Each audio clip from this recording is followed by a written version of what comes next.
Hello, friends. We're back here once again live. Syracuse Sports, Syracuse basketball postgame. It's all presented by Krause Health, the official healthcare partner for Syracuse Athletics. The Orange lose once again. Virginia, the victor this time around. John Paul Jones Arena in Charlottesville, 72-59. Your final score. Syracuse now 13-11. They are 4-7 in ACC play. They have lost 6 of their last 7 games, and they lose a game today where Virginia didn't exactly have the pedal to the metal, but Syracuse, just as it has against good teams, bad teams, everything in between, just finds a way to lose, finds a way to get that close, like that commercial with the guy that's got the dollar bill at the end of the fishing line. Oh, you almost got it.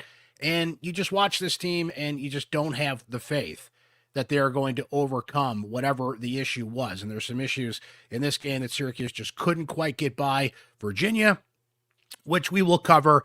But I know Groundhog Day was earlier this week, but it's just kind of the same conversation with this Syracuse basketball team at this point. So really the only thing left to decide is when Red Autry is going to have his job duties relieved by Syracuse University.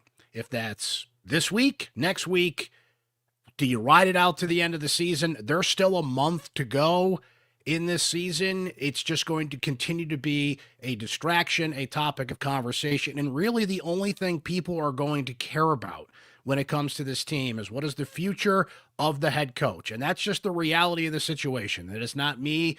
I mean, there's some people out there that are a little more passionate about this in terms of wanting it to happen. This is not me wanting it to happen. This is me looking at reality. This is a team that is not going to make the NCAA tournament, short of some kind of miracle run here. And if they do that, I will eat my words. And I'd be happy to eat my words because I would rather cover a team and talk about a team, and you would rather watch a team that's on its way to the NCAA tournament as opposed to what this team is now. So that is just, this is no longer about Adrian Autry. This is about John Wildhack. This is no longer about Adrian Autry. This is about whoever else is making this decision, even with some things at Syracuse University in flux. This is about when you make this decision, when you make it public, and how you go forward from there. That's all that is to be left to made. It is one final decision to be made for Syracuse basketball, and that is it. So we will discuss that, this Virginia game. Kiyan Anthony did not play in this game. He did not play a single minute in this game. I think you can actually justify that from a basketball standpoint, but Kiyan Anthony brings a certain level of attention to Syracuse basketball, good or bad. This is what you signed up for when you bring in the son of Carmelo Anthony and all the extra attention that comes with him. This, by the way, was a coach's decision. This was not an injury situation. He was not sick. This is Adrian Autry making a coaching decision not to play Kiyan Anthony, which is not just another transaction. This is not just another guy who did not get in the game. So this is going to be a thing. It already is a thing, and yet another thing that Syracuse is going to have to balance and handle when it comes to Kiyan Anthony. There are no normal conversations when it comes to him. So that is going to certainly be a thing, and we will discuss that. Let me start with some happy news here at the beginning of the pod, though. Before we dig into this, we get some thoughts from our Syracuse Sports Insiders. We listen to some voicemails and much more. Exciting pod announcement, because you, the people, the listeners to this pod, the viewers of this pod, the Syracuse Sports Insiders, we are here for the people, and the people have demanded this, so we are going to do it.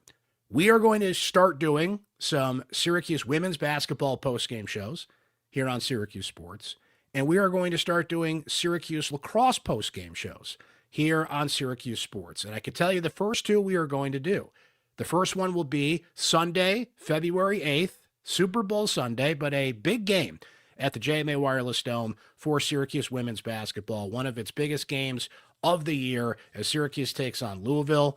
And it's a noon tip at the JMA Wireless Dome. So what we will do is kind of what we do here for men's basketball, and it's a home game. Uncle Brent will be there for that one on Sunday. So it's a noon tip right around this time, right 3:30-ish Eastern time.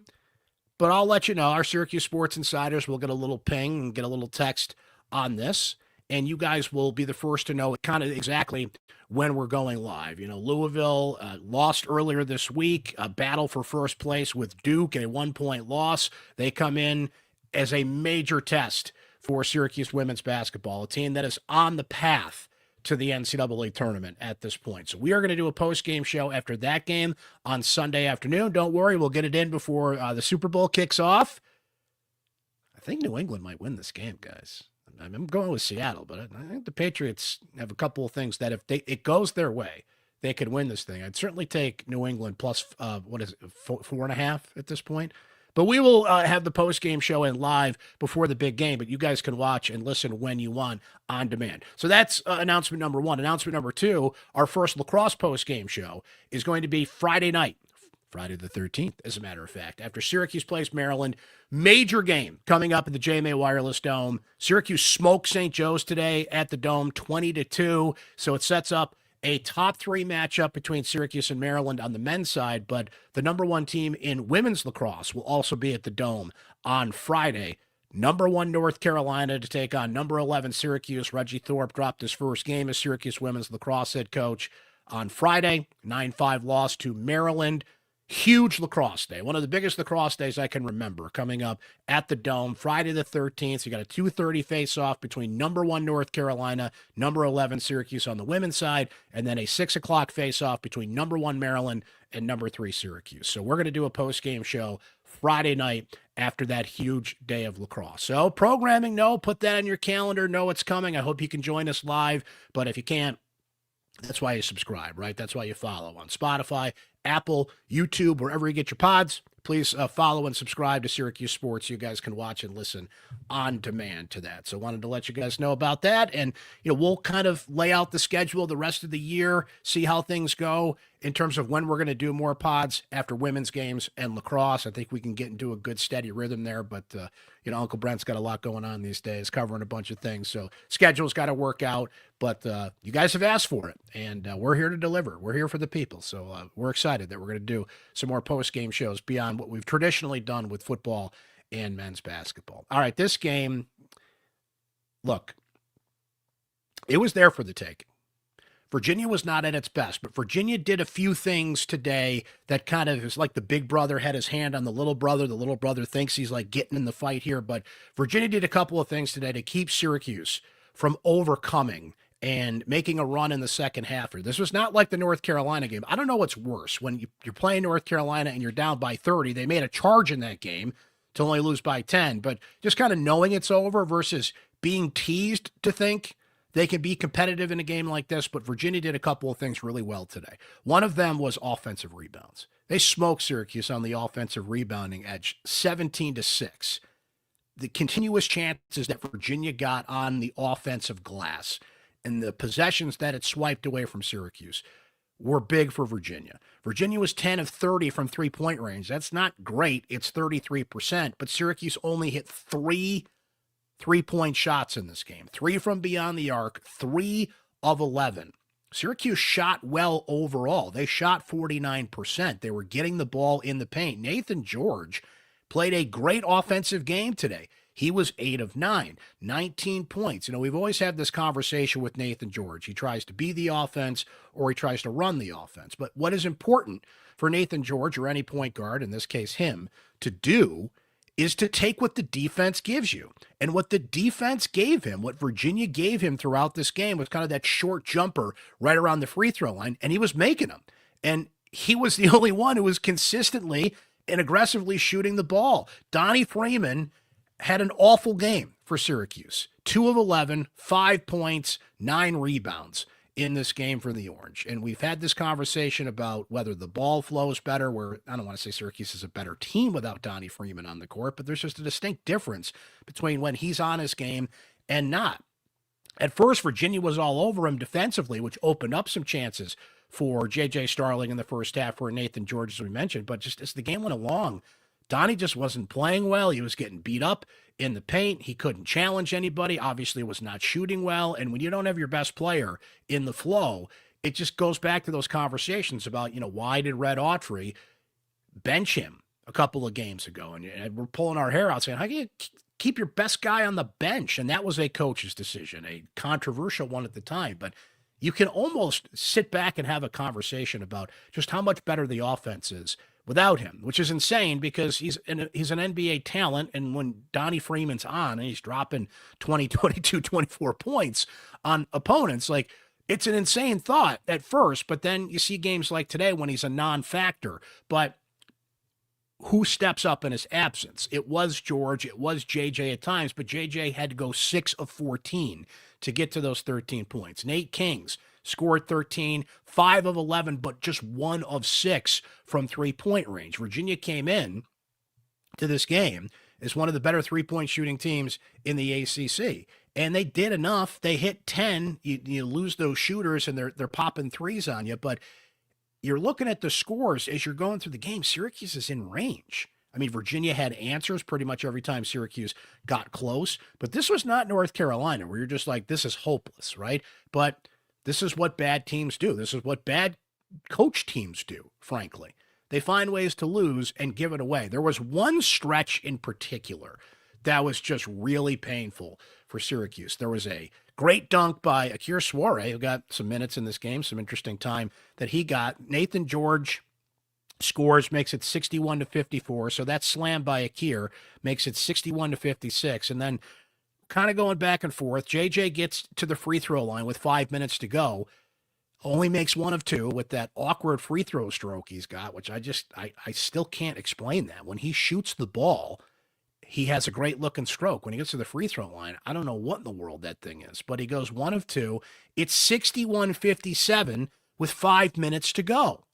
You're in the game, despite what Virginia is doing from the three-point line, despite what they're doing offensive boards-wise. The other big thing Virginia did today was points off turnovers. They had 17 points off of 13 Syracuse turnovers. Virginia turned the ball over 10 times. Syracuse could only get 8 off of that. Overall, Virginia out-rebounded Syracuse 38-28, but we mentioned that huge gap in the offensive rebounds. But it's 5 minutes to go. You're within 4 points.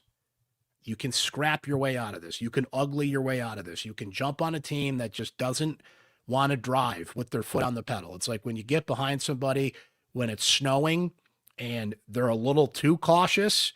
And I might be saying this because I got behind this person yesterday, and it's always when you're in a hurry, you don't want to drive fast in the snow, of course. But lady, you don't have to go 20 in the snow. Okay. Just like, be careful. I get it, but whole different topic for a whole different day. But that was Virginia. Like, they were just not on their game. They just didn't want to put the pedal down in this thing. But then this stretch happens where, so Lewis scores for Virginia. It's 63-57.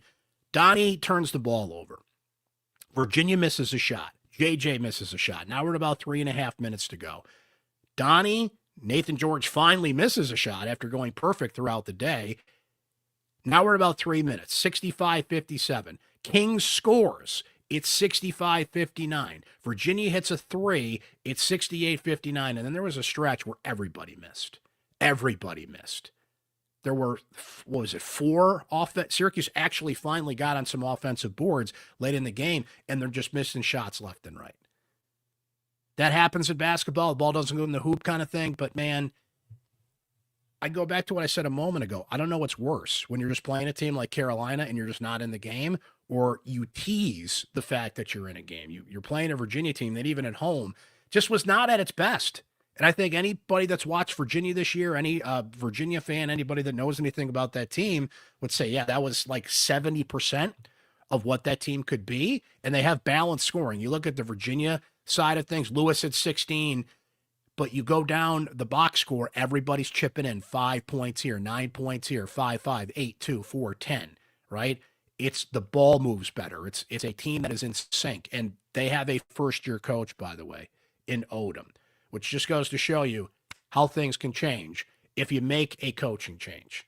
And whether that's by the coach retires or not and you're taking over for, or a first-year coach that can come in and energize a situation and change a situation and, tilt the culture to what they are. Virginia's got a great infrastructure. They've certainly been one of the better teams in the ACC in the last decade. So sometimes you're just kind of being handed a great car in the garage.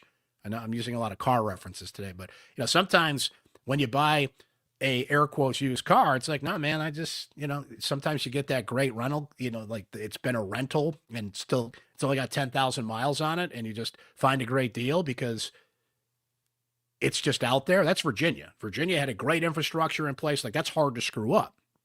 So the argument's going to be, well, what kind of car is the new coach at Syracuse going to take over? Because they are heading for a coaching change. That is the only conversation left to be had about this team.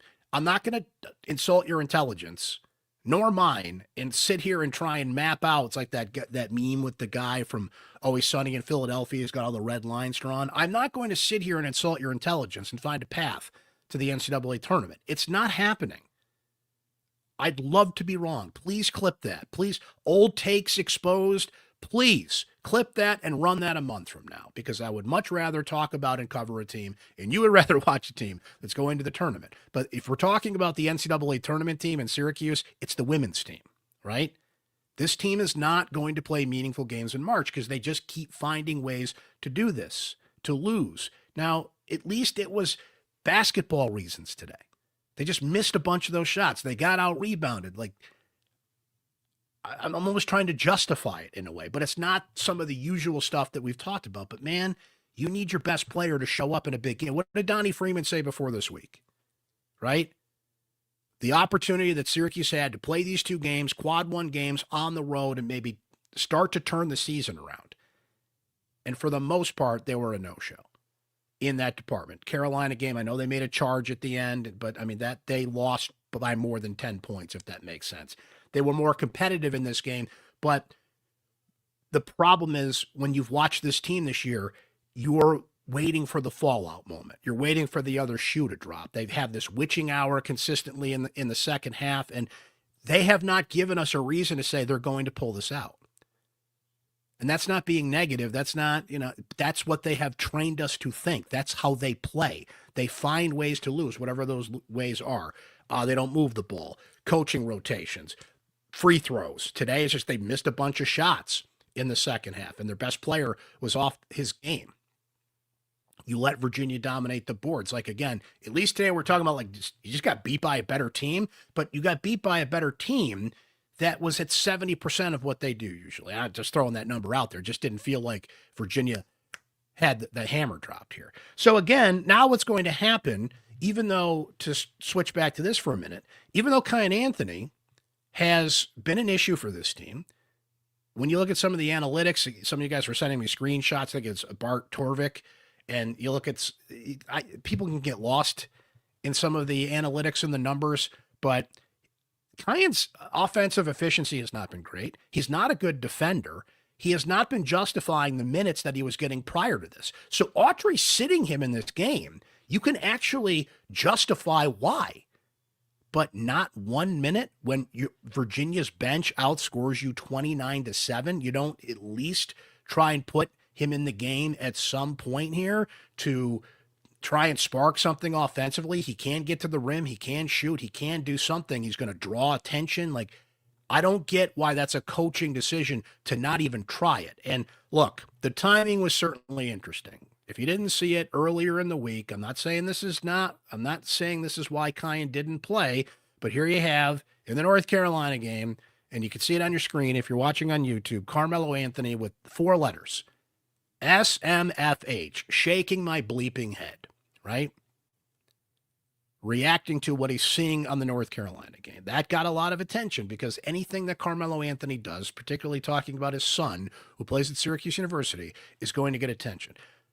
Kiyan not playing today is already going to get this kind of attention, and I'm showing this on the screen here on YouTube as well. For those of you just listening, it's just Yahoo Sports, and it's a graphic. It's 3 letters, DNP. It's a picture of Kiyan looking pissed off, and there were plenty of bench shots of him not looking too happy on the sideline. I mean, nor would I be if I was just being benched for whatever coach's decision that was. This is a thing now, right? This is a thing, even though if his last name was Jones, and you looked at some of the numbers and the lack of contributions he's had, the lack of consistency, Kiyan tends to be somebody that when the ball gets in his hands, it doesn't leave his hands. That's what he's asked to do. That's the kind of player he is. He likes to take people one-on-one, be somebody that matters off the bench, right? But the problem is between him and Donnie, the offense just slows to a crawl when they're in because of the isolation one-on-one ball that they either do on their own or they're encouraged to do. So again, in any other situation, you can actually justify this. Look, yes, like if I'm Red, and maybe he did this at the presser and I missed it, but I'd have the numbers right there. Look, Kiyan is X, Y, and Z offensive efficiency, blah, blah, blah. He's not giving us what we need. He needs a game to sit back, watch the game, and realize what he needs to do. And then you could probably justify that in some ways. But when it's Kiyan Anthony, it's different. That's what you signed up for. Every move he makes gets attention. He has a warm-up with his dad before the game, and it's going to get all kinds of attention on social media, right? All the endorsements that he has, just that's what you signed up for. And this is good and bad. I'm not knocking him for that stuff. This is, hey, man, this is America. Get what you can get. But from the minute he committed, this was not any other player. So to hear he didn't play, and that's just Autry saying, yep, coach's decision, when the coach has lost the fan base, when the coach has lost,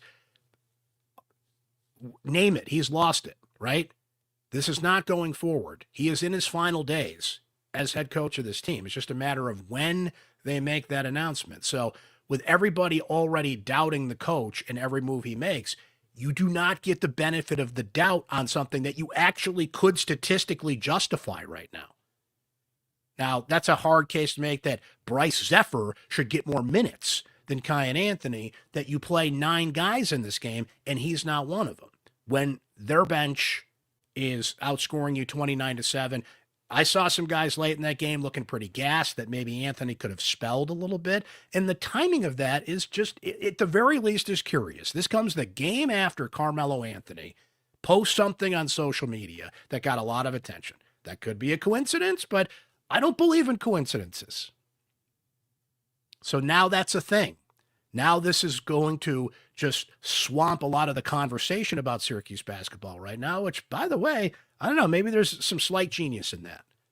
Get the attention off of how bad you are over here with this decision right here, knowing that anything with Kiyan is just going to blow up. It already is. I showed you one example of it. It's going to be a big thing now. I don't know, maybe there's some mad genius in that. Let's just put a little distraction technique over here to get our eyes off the fact that collectively this team has fallen short, as our insiders are going to say here. And let's go to our Syracuse Sports Insiders. This is a team that has, at the very least, NCAA tournament talent, but they have fallen short. And now they've just got to figure out how to get through the rest of the season. How do you get through the rest of the year? You still got home games where people are going to have itchy trigger fingers in terms of booing, in terms of the longer you let this go with any sort of doubt about Autry's status, the more it's going to be in your face. It is going to be on your doorstep, and you're going to have to deal with it. So if you are John Wildhack and whoever else you want to put in this conversation, Heather Lyke, Carmelo himself, Ken Severud, even though he is a lame duck chancellor at this point, when the new chancellor is announced, whoever else you want to put on this list, okay? If you've got the stomach for it and you can ride it out, great.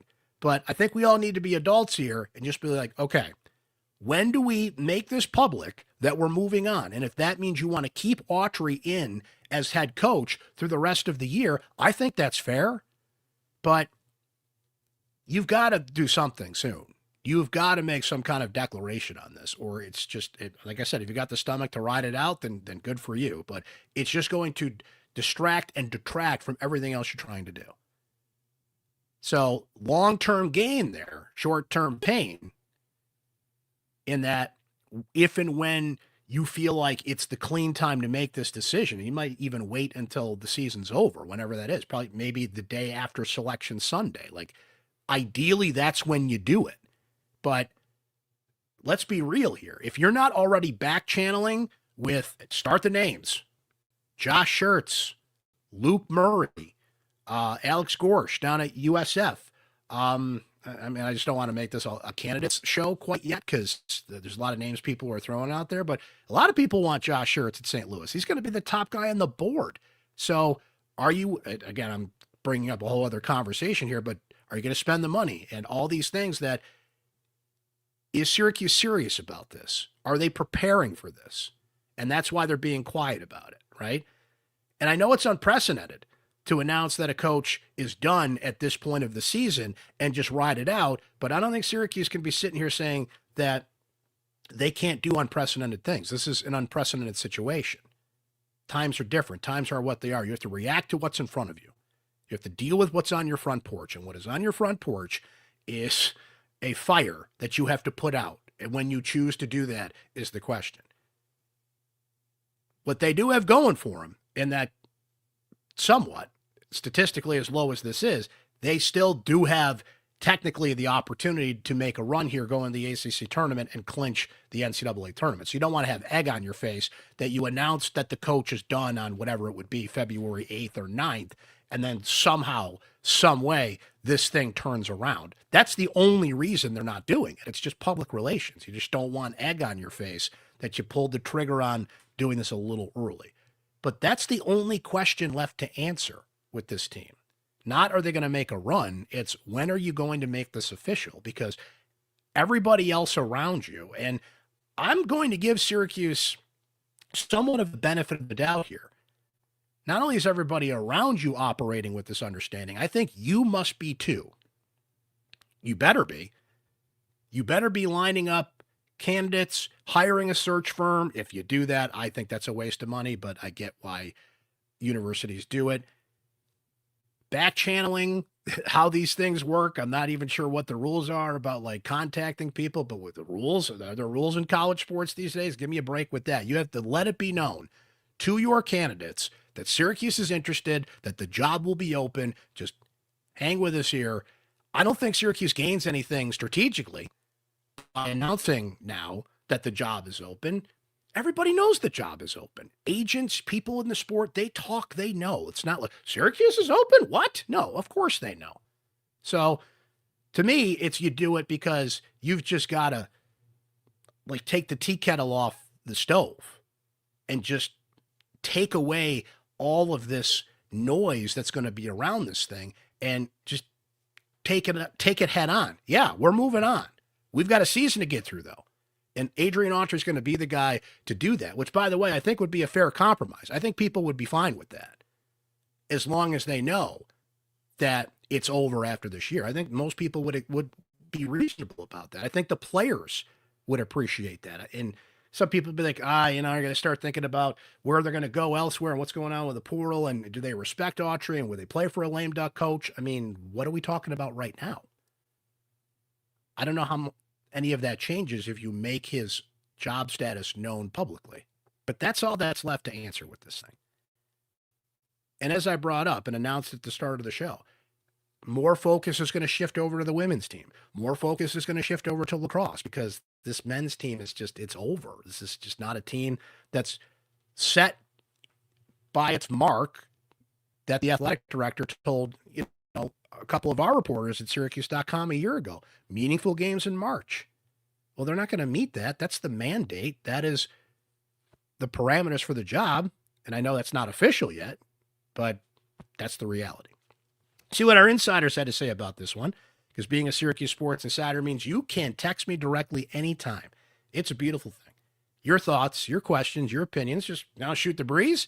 Talk SU Sports. That's what Uncle Brent's here for. Our Syracuse Sports Insider text line gives you that opportunity to text with me directly anytime, including during games. Love getting your feedback as we're sitting there watching SU Sports in real time. So the more intelligent, loyal, passionate Syracuse fans out there. And, well, that describes you, right? And if you're not an insider already, you should sign up today. Try it free for 2 weeks, and then it's just $3.99 a month after that. From Ron H., who says, bad career move for Autry. I can't wait for him to be replaced, but I'm not happy that his petty decisions could cause Kiyan to transfer. It's hard not to speculate about that, right? I mean, maybe they work it out. Maybe Mello knows about this. They talk about it. I mean, Mello's got some sway here, people. Let's be honest. His name's on the building. He is the most prominent alum at Syracuse. He has to be in the loop on the biggest decisions made with the basketball program, including, by the way, what happens with the head coach. Kiyan coming back next year, everything's in question in college sports. It's a year-to-year thing as it is. This is not going to help. Even though, as I said, I mean, if I'm Autry, I would push back and be like, hey, look, he's not helping us on the court right now, and you can go down the reasons A, B, and C, but not to play 1 minute in a game where your bench probably could use the boost, and it just sends the message. Are you doing absolutely everything you can to win this game? And by keeping Kiyan on the bench, the answer to that is no, especially when it's just a coach's decision, right? So that's where this is going to be, as Ron said, potentially a bad career move. And I don't think benching Kiyan Anthony is going to be the nail in the coffin, so to say, the final straw for Autry, to answer the question of the headline of this podcast. But it's just going to be, there's like a moment where we're going to be like, that's when we knew this thing was over, right? As if we haven't seen plenty of those up to this point. I mean, let's go through it here. All right. They're 1-22 now against top 80 Ken Palm teams over the last 2 seasons. This was their 23rd quad one loss in 27 tries since Autry took over in 2023. 23 double-digit losses, 22-29 in ACC games. Since Syracuse joined the ACC, they're 120-115. That's not all Autry, of course, but although he's a big part of that as an assistant coach. Like, there is not a trend or a number or a stat or anything to point to be like, hold on a minute. This is why we got to go forward with Adrian Autry as head coach. You can't do it at this point. You can't. That's just added to it. Now you're adding on a whole other thing with this decision to bench Kiyan Anthony, which if you played him for 5 to 7 minutes and he didn't play well, that's more of a justification of this decision than to not play him at all, just because of all the collective noise this is going to create until you get back on the court again later this week. Why do that to yourself? Why do something that you know is just going to, and you can tell me all you want, we don't hear the outside noise and all that. I mean, bull crap. You know it, you hear it. It will infiltrate your locker room and everybody's phones one way or the other. That is just a bad decision. And it's part of being a head coach. Part of being a head coach is knowing this stuff and knowing what the collective feel of the program is and how people feel about it and what's the decisions you're going to make and how that's going to affect the image of the program. Like it or not, that's part of your job. You're the CEO of Syracuse basketball. So you have to be smart about these things. I didn't play Kiyan Anthony because of a coach's decision. You'd almost rather put him out there in a game you're losing anyway, and let's see if he can spark you. It'd be like, you guys want to ask me about Kiyan Anthony? Let's talk about Kiyan Anthony. Here are his numbers. Boo. But to not play him at all, it just creates an unnecessary conversation and distraction. So congrats on that, I guess. Spencer E. says, I don't like the answer for why Kiyan didn't play. Yes, he gets iso ball too much, and I can understand that they may not have liked the matchup, but still think he should have gotten some minutes in this game. Matchup was the answer for the Donnie Freeman thing against Notre Dame, one of the worst teams in the ACC. I don't know. Autry is doing nothing to save himself here. From Arthur, who says, bench points, 29 for Virginia to 7 for Syracuse, 7 between William Kyle and Freeman. They're not bench guys, but 7 points between them as well. Stats indicate another reason for the loss, not to mention lack of SU coaching down the stretch. From Brad, who says, same shit, different day, but as a bonus, Red is burning down Syracuse's ties to the Anthonys on his way out the door. So that's fun. Yeah, I mean, it's one game, it's one decision, but it's not going to help the relationship, right? I could be wrong about this. Maybe they work it out. Maybe they've talked about it. Carmelo's certainly around. His voice is heard. He's talked to players throughout the year. From what I understand, he's got a pretty good relationship with Red. So you wouldn't think just one thing like this burns a relationship, but it's not going to help either. Let's see. Brad adds this. Being completely serious, you need to fire him tomorrow. The season is done. He's done. Do it now. Get the job open. Start back channeling to real candidates. There's no reason to wait. Now, again, reasonable minds can conclude here that is happening. Reasonable minds can conclude that is happening. They are preparing. They are in line. I don't know if they've officially hired a search firm, but one would think they're close to doing that. Like any program worth its salt, whether you like John Wildhack or not, he's not dumb. Whether I don't know a lot about Heather Lyke, they hired from Pittsburgh last summer, has been kind of quietly behind the scenes in athletics, who is an executive who used to be the AD at Pitt and kind of knows the ins and outs of this, right? What I would think would be consulted on this. What's Carmelo's role in this now that his kid got benched? I mean, you're still going to consult him. He's still one of your high profile. Now, the interesting with Melo is like, he's almost, I'm trying to think of the right way to frame this. Like, he gave $3 million for that facility. His name's on the facility. But it'd be one thing if like Melo was, say, like the Lallies, who's just continually giving money to the program. I don't know if he's doing that. How much NIL has he committed? How much is he getting now? $3 million in your name on the facility, pretty big freaking deal. But how much leverage does that buy you? How much influence does that buy you? With Melo, it's a lot because he's Carmelo Anthony. Like, he is the most prominent Syracuse basketball alum out there. His son plays here. Like, he has a lot of leverage. So how today affects that going forward, I don't know. I can't speculate on that, but it's going to be interesting because to me, he would be somebody that you would consult on all this, put in the loop on it. It would behoove you to be like, hey, man, we're making a move on this thing. What do you think? Right? From Sean. Well, I think it's an inarguable. The once proud Syracuse basketball program is dead. From Pete R., who says, Red acknowledged after the North Carolina loss, one of the problems is that he's got a lot of guys who are used to having the ball in their hands regarding the ISO ball, but you don't fix it. 9 assists on 25 field goals. Maybe that could be why Kiyan didn't play today. Too many guys want the basketball, but yeah, he had 9 assists on 25 field goals. Sometimes assists can be overrated. I understand that, but sometimes they're not. And with Syracuse, I just don't think you can say assists are ever an overrated stat. You got to move the ball. Seth B says, get the Brinks truck out, get shirts from St. Louis, who will be in high demand. It will change the program from this mediocre also ran to prominence again. He adds this. Oh, no, same comment. I just put it in there twice. But look, if you want Josh shirts, so does everybody else. You're going to have to pay him. You're going to have to be aggressive. You're going to have to get out there first. You're going to have to back channel and make it known we are first in line and we will pay the most. There's other programs out there that are going to have jobs open that can pay more than Syracuse can, that have more NIL money than Syracuse does, bigger resources, the whole thing.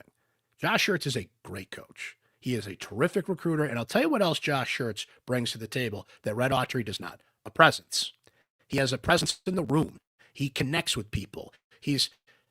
Look, this is just, I'm not saying this is why you hire him, but you see videos. He's like, there was a video last week, he was tending bar somewhere, just like hanging with the fans, right?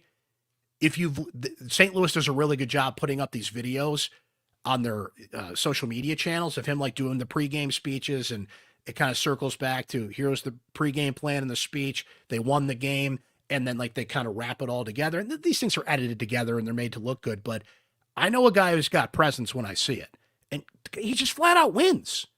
Okay, forget all the other stuff. He wins. That's why he's in demand, and that's what Syracuse has to go after: a head coach that wins. Let's keep this as simple as we can, people. Some of that other stuff is a bonus, and you got to know NIL and all the conversations you have been having to this point and will continue to have until Syracuse makes this clear.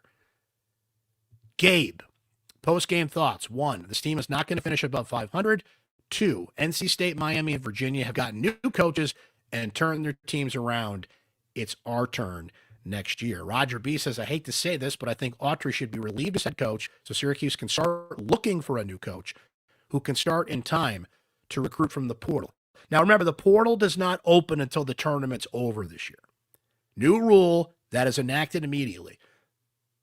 The portal, I don't want to say ruined the tournament last year, but it was annoying that we were dealing with the portal and all that stuff at the same time March Madness was going on last year. Now it reaffirmed JJ coming back and Donnie coming back, and then you started to see some of the moves Syracuse was making in the portal. But this year, the portal does not open, if I'm not mistaken, until April 7th. I think it's after March Madness. So you do not get a strategic advantage. Now, somebody could counter me on that. But here's the thing. Like, you want Josh Schertz, just as an example, if St. Louis is making a deep run in the tournament, it's not going to matter. You're going to sit and wait for him anyway. You're almost rooting against that to happen because you want to. Where I'll agree with that, Rogers, you do want a coach in place by the time the portal opens, or at least the idea and the plan of who's in place. Absolutely. But it's kind of like in the NFL. If you want to wait for anybody that's coaching with the Patriots and the Seahawks, you got to wait till the Super Bowl's over. Now that's the case in college basketball. Like if you want a Josh Hurts or another coach that's going to be making a run in the tournament, you got to wait it out. Sometimes these things leak and it's kind of known like this guy's going to take this job at some point, but that helps Syracuse that the portal doesn't open until after the tournament this year in some ways. In others, it may be kind of a race to get the guy you want. Eugene says, Sweet 16 talent on this team, but you need your best player to step up with big games on the road. Freeman played soft today, very dissatisfied with his performance. And Daniel will close us out here saying, I think the most frustrating thing about this team is the fact that almost every single game, with the exception of Iowa State and North Carolina, they've been within reach. This is a team that is clearly capable to play up to a higher level of competition, but over and over and over again, we do just enough to lose every game that matters. It makes it all so much more painful to watch. And Daniel, the pattern there is what? It is coaching. Now, there are some former Syracuse basketball players that have been on social media, John Gillen being one, Elijah Hughes being another, that have gone out of their way to say, guys, did you stop blaming coaching for this? I am willing to compromise and meet you in the middle somewhere here, but you can't tell me it's not coaching at all. What Daniel just described there, that pattern is coaching. When you're in these good games against better teams consistently, but you lose, that is coaching to me. When you have a roster capable of running with and beating those teams, some would say Sweet 16 level talent. I don't know how you measure that without, getting there, but clearly that has been the underlying theme and the frustrating thing for people all year long. We're watching a better team than what they're putting out there. So the immediate thing, you can put some of the blame on the players there. I'm not excusing that, but that comes down to coaching. That's the gig, man. That's the gig. When you don't get the most out of your team, that's on you. That's coaching. Let's go to the secret voicemail line. Being a Syracuse Sports Insider has its benefits, not only to get your texts heard and read here on Syracuse Sports, but you get access to the secret voicemail line, and I think we have Jake. Just another second half in the Adrian Autry era. You know, last season we kind of knew after the Lemoyne game and Youngstown State that the roster wasn't good enough to make the tournament. This year the roster is good enough. And that's what makes this year worse than last year is the players are so much better, but it's still the same coaching staff. And, you know, hopefully it happens. Maybe it happens. But if Jerry McNamara comes here to be the head coach and brings Arinze Nwaku and Ryan Blackwell with him, maybe that'll keep butts in the seats next season, I hope. But meaningful games in March, we're not even playing meaningful games in February. And this season's over. This is a postseason show, not a postgame show. Thanks for taking my call. Thanks, Jake. Appreciate it, my friend. That is the question that's going to come down to. Do you stay in the family or go outside the family? Jerry McNamara is doing a hell of a job at Siena. I don't think there's any question about that. He took over a last-pace program that is now right in the conversation to win that league and be in the NCAA tournament. And you brought it up, Jake. Arinze Nwaku, Ryan Blackwell. Do you stay in the family with Jerry? Do you bring Mike Hopkins back? Or do you go outside the family? Do you clean slate this thing? Clean sweep, I guess, applies as well. It's like, no, this is Syracuse basketball. It is a major ACC program with some of the best facilities in the country. All the things that you would use to sell the program, and stop treating it like a family grocery store. And now the next prodigal son takes over. Or do you keep it in the family? Is Syracuse basketball that important that you've got to do that again? Because you kept it in the family for 50 years. Now, most of that was Jim Boeheim, but you kept it in the family for Autry. Or you would have kept it in the family for Jerry if they chose Jerry over Autry. So the definition of insanity is doing the same thing over and over again and expecting different results. I don't think you keep it in the family this time. I don't think you have to. I don't think you have to do that, as Jake noted, to retain interest and loyalty and people buying tickets and all that. They're not doing that now. You don't need to do that in order to keep that going. Just find a good coach. That's what they did in football, at least one would appear. Fran Brown, I think, is a big year in year 3 to turn that ship around after the quarterback injury and everything that happened there. But the infusion of recruiting and NIL money and some of the things that Syracuse football got from Fran Brown, they went outside the family there. They did not. It's a little different in football. I get that. But to me, I think it's almost a mandate that, hey, Jerry, great what you're doing. Mike, thanks for your time. Jason Hart's another name that comes up. We cannot, at the very least, do not limit yourself to that. I heard, I love Brandon Trish, and I love what he does on Mike's podcast, Inside Syracuse Basketball. You guys should listen to that. But when he was asked, I think it was on a different show, but he was asked, who are some of the people that should take over Syracuse? Every name out of his mouth was a Syracuse alum. It's like, come on, guys. There are so many great coaches out there that did not go to Syracuse, that did not play at Syracuse. I get why alums say that and why they feel that, and I respect where they're coming from, but there are so many great coaches out there that did not play here.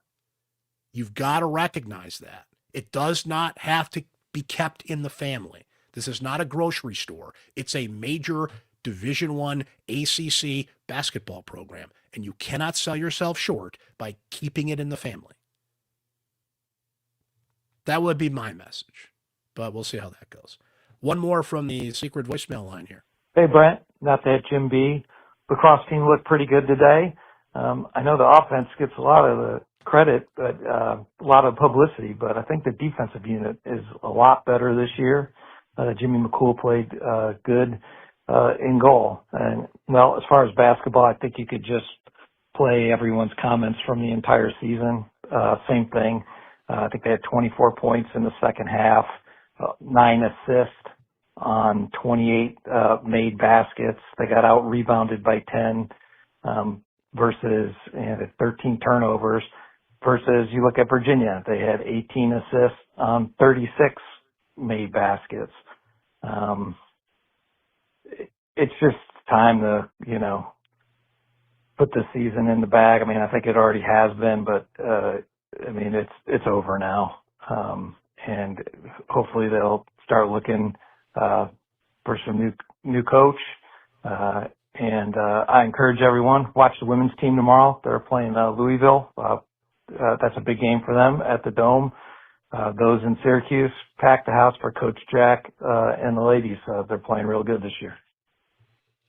Thank you, Not That Jim B. That game is on the CW, by the way, so most of you can watch that if you don't like to log into ACC Network Extra and try and find that thing. And a good reminder, we're going to do a post-game show after Syracuse-Louisville women's basketball tomorrow afternoon. So it's a 12 tip.